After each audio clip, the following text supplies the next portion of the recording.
تعالي نعمل صينية جلاش محشية بالكاستر، سكرها مظبوط جدا واللون ذهبي وخطير بجد، حاجة كده عظمة.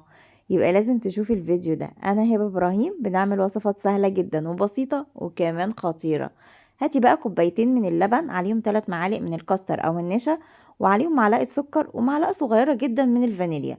وابدأي قلبي كل الكلام ده على البارد وحطيه على النار لحد ما يبقى ياخد القوام المهلبية، وسيبيه على جنب كده لحد ما يبرد.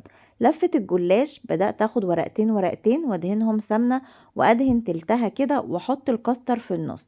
يعني خدي ورقتين ورقتين بالشكل ده. وحطيت بقى الكاستر، ما مليتهاش للطرف للاخر عشان الحشوة ما تخرجش مني وانا بسويها. وفي قالب كده مدهون سمنة، وحطيت كده الرول كله كده جنب بعضه. خلصت كل الكمية بالشكل ده، ورقتين ودهنت التلتين، وحطيت الحشوة كده في النص، وبدأت أبرم بالراحة خالص وأحطها في القالب بتاعنا. خلصي بقى كل الكمية بالشكل ده، طريقة سهلة خالص وبسيطة.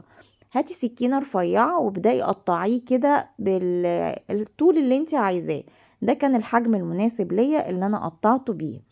وبدأت ان انا ادهن الوش سمنة وعشان ياخد اللون الذهبي اللي انتي شفتيه في اول الفيديو. ودخلته الفرن على درجة حرارة 180. واول ما خد اللون الذهبي ده، انا كان عندي السيرم بتاعي، الشربات كان باقي عندي كده كوباية من الشربات من صينية البسبوسة. بدأت ان انا اسقي بيه صينية الجلاش. لازم السيرم يكون بارد جدا، يعني الجلاش سخن والسيرم بارد. ومكونات الشربات بتاعنا عبارة عن كوباية مية، عليهم كوباية سكر ومعلقة سكر كلوكوز. وابدأي بقى سيبيه يغلي على النار، وبعد كده اطفي عليه سيبيه يبرد، واسقي بيه الجلاش بتاعك يطلع معاكي خطير وبألف هنا. باي باي.